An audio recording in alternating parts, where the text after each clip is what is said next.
Thank God I know who I am. Thank God I don't forget where I come from. Thank God I love where I came from. Tonight I want to tell you people tonight, I'm very happy to be here to support my brother and colleague, Hilson Adams. Namba and I work together in the Ministry of Social Transformation and Culture. And we did things in this country that you maybe forget. On the Labour Party, there was a social program to take care of old people. And Gaston Brown take one of the maid that should take care of old people to wash their clothes. And his poor mother never got attention. And they took those women to be their maids in their houses. I stopped that with the help of Brother Namba. And we changed the program from home care to the GRACE program and trained every person who was on that program. Watch the program now. You can't work in there unless you go train in geriatrics and learn how to take care of elderly properly. You got to take an exam and pass it to be in the program. You cannot say you want to take care of old people and don't care who is taking care of them. If you hold old people funny, they're born a brickly, they can get injury. You got to make sure you know how to take care of them. And me and Namba put that program in place. He's alive today. Give Namba a big hand for his support.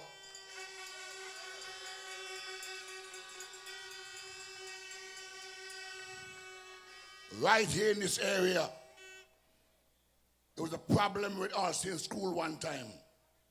But on the Labour Party, there was a probation unit hidden on the Citizens of Welfare. The older people remember Mr. Bowers was a lone probation officer in Antigua and Barbuda. I created a probation department, independent from everything, and made sure young people went off to study social work and probation work. I sent them to Canada, to America, to Barbados, to Jamaica. And every person in there, 15 of them have their master's or BA degree right now. And it's a probation department. I got the policies from all these countries and create a homegrown Antiguan probation policy. Broad Judge Marion Payne Hyman was one of the magistrates that came. Lawyers, policemen, and made them overseer over the program. Today, there is no court case in Antigua and Barbuda without a probation officer present. I and UPP and my brother Adams helped me create that program. Every court case today must have a probation officer because the court now have faith in the probation system. We saved 400 in 4 years. We saved 400 persons from going to jail because they were placed in probation. Prior to that, there was no alternative but to go to jail. To keep a man in jail cost this country $500,000 a year. Or $50,000 a year, sorry. $50,000 a year to keep one man in prison. $50,000. If you want dental, it have to be done. If you have AIDS, you must get all the expensive medication. If your eye is sick, you have to get glasses. That's what the human rights people say. It costs money to imprison somebody. And we solved that by keeping 400 or 500 young people out of prison. That's our track record. That's UPP's track record. And that was managed and supervised by myself and Hilson Adams in the Ministry of Social Transformation and Culture. We did that. We started all of the social programs you're talking about. Home care, help for single mothers, help for elderly people, the one-off grant for home repair grant. We did that. They had a program with a zone of Antigua into 6 zones. Have 6 of the lackeys, all responsible for one zone. They went to Citizen Welfare Office every 2 weeks and pick up a bag of money and carry them out. And they are the sign for everybody. Like if you have from town to Old Road, nobody tall from town to Old Road can read and write their name. They get money. So the one person signed for everybody. When I saw that, I smelled a rat. When I began to put a name to every face, a face to every name, half the people dead months and years ago. But the money was still going out. The money was still going out. Build big house, buy car. And they run around in a red frock now. They miss the gravy. I'm sorry, I was kind and gentle and Baldwin Spencer. And sometimes I bet with you. Forget it. Move on. Put the program in place. I wanted to jail them for thieving all them money for all these years. The leper home in Boland broke down years ago. And they were getting money for leopard down there. And the leper sit down by leper people down there. The name was on the list. Nobody buys a check where they're dead or they went away or what happened. That's what went on under them. So half the people went around in the red, they missed the gravy. They missed the rip-off. Understand? But you can hide from man, but you can't hide from God. When you thief from poor people, God costs you more. He asks us to say one prayer. Lord, help us to serve others, that we might need serve you. Help the least among you, that God might serve you. And I'm going to tell you, this man they call Ted Green, why he even entered politics. He wanted to run a UPP ticket. We felt he wasn't good enough to run. He wasn't honest enough. He wasn't clean enough. So we couldn't make him run. Couldn't make him run. Just the other day, he had to go to court. He owed $90,000 for his rent for his office. $90,000 he owed for his office and can't pay. The man carry a court. And he took $30,000 and paid another man for another building somewhere else to keep his office. If you owe somebody $90,000 and you have $30,000, give them no jack. How you going to find $30,000 to pay somebody else or the man $90,000? And then walk about like it's so big. And give him bunk straight like hell around the country. Bread sell. Bread is profitable. How the hell you rise with the bunk check for the material to buy baked bread? Why do the money when you get to sell the bread? Why you don't pay your bills? Why you want to go in politics to take more? I want to urge them, leave me alone because I, Hilson Baptiste, I am clean. My hands are clean. So I sleep very good at nights. I know I can't get rich. I didn't get in politics to get rich. I get in politics to help people. And that's what I have done for the last 20 years. My opponent is the only woman in the ticket. Why? She's from a very tech family also. Her father was Hugh Marshall Sr. And there's no politician in the Caribbean tech more than he. So what's in the root and the branch? So she's eyes on big money to win so she can get rich. She wants a house on a big hill. She wants plenty cars. She wants plenty bad dog. When you begin to think so, God not give you a chance to win, to use people. So you can't win round there. Understand how it go. Nobody that born in England and don't understand the culture of our people, the independence of our people in the South, how proud we are as a people, our history can represent the people around there. You're coming out to learn about the people, to represent them. I born among them. I suffer with them. I went to school with them and church with them. And walk barefooted up in Black Isle. So I understand the struggle of our people. That's why I can truly represent them the way I've done it. Understand this. It's not about money, Samantha. It's not about getting rich. And on Thursday night in Bowling, I'll explain to you that we are tracking the last 10 years $500 million investment in St. Mary's South. Alone. I will name all of the business and the amount each one invests and the amount of staff they employ. And I am involved with all of them because they have to employ our people and they can't build around it. And we have some new business coming up. And they say we have not attracted no business. Just in St. Mary's South alone in the last 10 years, $500 million have invested in that constituency. Come on, man.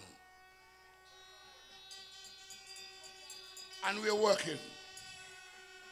And they are business in progress. They're expanding, and they have started, they're not finished yet. So don't worry with them. They don't understand business. They don't understand government.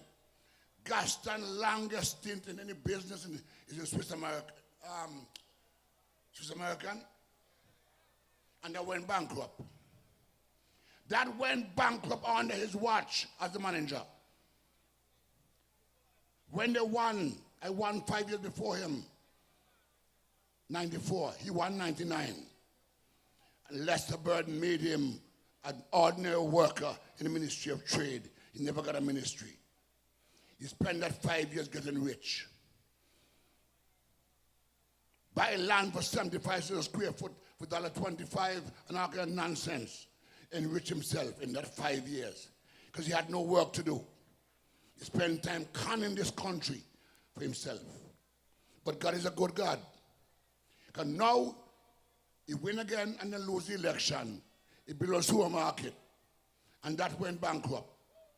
His story about dropping off electricity for 10 years a raise is to help him. Because he pay over $400,000 for light out of Jennings. He pay for over $400,000 for light in Jennings. So if you APA waive their raise, he gets off. You understand? If APA drop the raise that everybody owe, you owe 200. She owe 150. You owe 300. That can't block APA.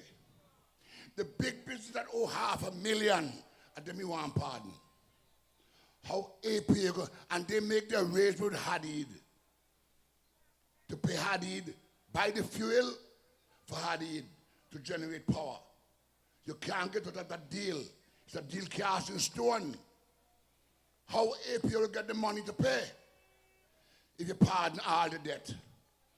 And some of your rich friends that give them money to campaign will get $500,000 off, $2 million off they owe, $1.5 million they owe for APA. But he can get $400,000 pardon. He himself. From the time he built his supermarket, he never paid $1 light bill. $1. APA put a store, a business in there to collect light bill. That is the money APA keeping every month to cut down the light bill that he owe. He's a raise. And the Chinese man that took the supermarket had to pay $60,000 to APA to get free light put back on. You can't run a small business. The woman back there saying John and cake and chicken wing. No more about business than Gaston. Every packet having dumpling money over here, chicken money over here, drink money cross here, beer money cross here. And when I go home, there's no much money to make from each item. He can't run the business. He can't run the business. So I want to tell the people this area, support number. They talked this morning on radio about violence. They're afraid we retaliate. That's what they're afraid of. After all the nonsense they're doing. Friday night, we have a barbecue in Bowlands by my branch office every Friday night. And the crowd there dancing, having fun, eating burgers and chicken and so on. One of our supporters came with a cutlass and walked through the crowd to one of my supporters and chopped she up. I don't know if my supporters fully or God was with them because she didn't get no blows. But she shouldn't walk out of the crowd there without something happening to her. Anyway, nothing happened. God was with us. Police came and arrested her. And they rushed her to the court. Samantha and them rushed to the court today. And the magistrate, what name they? Judge, they give the woman $500 to squash the deal. Well, that's not done yet. Because Chaku Wako, job what you do. Because you sue everybody. Police, magistrate, the woman that chops you up, and whatever cars tell me, if you ever sell me brief and a shot to pay you, it will happen. Because that will never happen again to nobody in my constituency. That will never happen again to none of my supporters. If I make somebody come bangayo, make a bangayo. Deal with it. Deal with it. That should never happen again. And they're talking about peace. Peace, we don't chop up the people. What peace you talk about? They go and sit on the posters and put it for them. But posters can't vote. Posters can't vote. Because nobody want no thieving people to run government. Nobody want no thieving people to run government. And as I say, all are your thief alike. As I say, no call you one thief, all are the same. If he can say that, what must I say? I want to tell you all tonight, Namba is a good man. He deserves your support in this area. We need to bring him back to Parliament. I'm going to Parliament. I want to bring Namba back there for us to continue the work we started in this country and to build this country to a model community around the region. The foundation was laid. It's just for us to begin to build now. Help us to continue the work. On the Labour Party, we're going to have a 10-year setback. You think we see crime now? Barbers lay off 5,000 or 3,000 people. Crime escalate by 50%. Because 5,000 or 3,000 people unemployed. All the children, all the families suffering. That's where he wants us to go. They're going to have to lay off people. Have to. The nonsense you're talking. I know you're here tonight because you understand that the United Progressive Party is a party of choice. The party of the future to rebuild this country. None of us have 10 houses and 40 houses. No. Our aim is to serve the people of this country. Give us a chance to continue to serve. Thank you and good night.